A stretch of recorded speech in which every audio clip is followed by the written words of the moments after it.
अखिल भारतीय कल्याणकारी मंच कडून महिलांच्या हस्ते वधूवर परिचय डिजिटल पुस्तिकेचे प्रकाशन। अखिल भारतीय कल्याणकारी मंचचा स्तुत्य उपक्रम, होळीचा उत्साह, धुलिवंदनाचा आनंद आणि आगामी जागतिक महिला दिनाचे औचित्य अशा मंगलमयी त्रिवेणी संगमातून अखिल भारतीय कल्याणकारी मंचने समाजासमोर एक नवा आदर्श ठेवला आहे।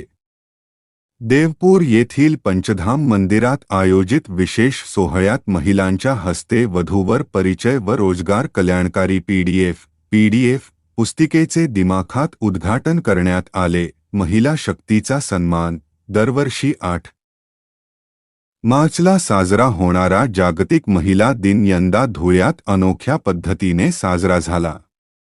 5 मार्च रोजी सायंकाळी 7 वाजता देवाधिकांच्या साक्षीत श्रीमती वत्सलाबाई शंकर वाडिले आणि सौ जयश्री विनय फुलपगारे यांचा श्री गणेश बापू मोरे व श्री कृष्णा अण्णा फुलपगारे यांच्या हस्ते साडीचोळी आणि आहेर देऊन सन्मान करण्यात आला।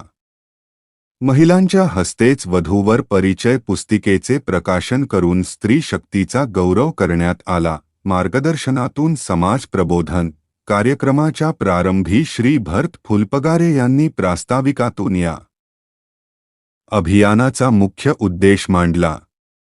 यावेळी विविध क्षेत्रातील मान्यवरांनी मार्गदर्शन केले। महेंद्र खेडकर सर, शहादा व रामकृष्ण मोरे सर, नंदुरबार यांनी वधूवर परिचय अभियानाची निकड स्पष्ट केली। डीझे मोरे व रोहित शिंगाणे, धुळे यांनी रोजगाराच्या संधी आणि समाजाप्रती असलेल्या कर्तव्यावर प्रकाश टाकला। मान्यवरांची उपस्थिती। या सोहळ्याला समाजातील विविध स्तरांतील मान्यवर उपस्थित होते। यात प्रामुख्याने नंदुरबार अमळनेर संतोष शिंगाणे, रामकृष्ण मोरे, धुळे शहादा पुंडलिक ढोले, जी.टी. वाडेकर, प्रकाश मोरे सर, सतीश फुलपगारे, विश्वनाथ फुलपगारे, मच्छिंद्र फुलपगारे, चंद्रकांत फुलपगारे, कल्याण श्री गणेश तावडे, तसेच सौ शोभाबाई अरुण फुलपगारे, सौ निर्मला भरत फुलपगारे यांच्यासह मोठ्या संख्येने समाज बांधव व भगिनी उपस्थित होत्या। विशेष म्हणजे धुळ्याप्रमाणेच नंदुरबार शहर आणि कोपर्ली गावातही महिलांचा सन्मान करून ही डिजिटल पुस्तिका प्रकाशित करण्यात आली, ज्यामुळे या मोहिमेची व्याप्ती संपूर्ण जिल्ह्यात दिसून आली। सम्यक महाराष्ट्र न्यूजसाठी मी प्रमोद चिनके।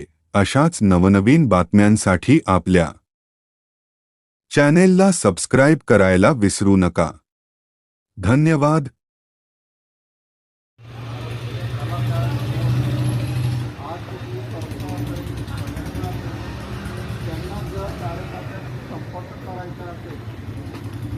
या कल्याणकारी मंचच्या सर्व कार्यकर्त्यांवर संपर्क झालेला आहे। कार्यकर्त्यांकडे कामं सोपली गेली। फक्त बीड आणि लातूर जिल्हा हे 2 जिल्हे पाहिजे। म्हणजे आपण संघटना चालवतो, संघ चालवतो, संस्था चालवतो, तरीसुद्धा जी काय म्हटली जाते कार्यकर्त्यांची बाइंडिंग, ही बाइंडिंग या संस्था संघातर्फे झालेली आहे, जी 5 वर्षामध्ये महेंद्र खेडकर सरांनी करून दाखवली, जी किमया करून दाखवली।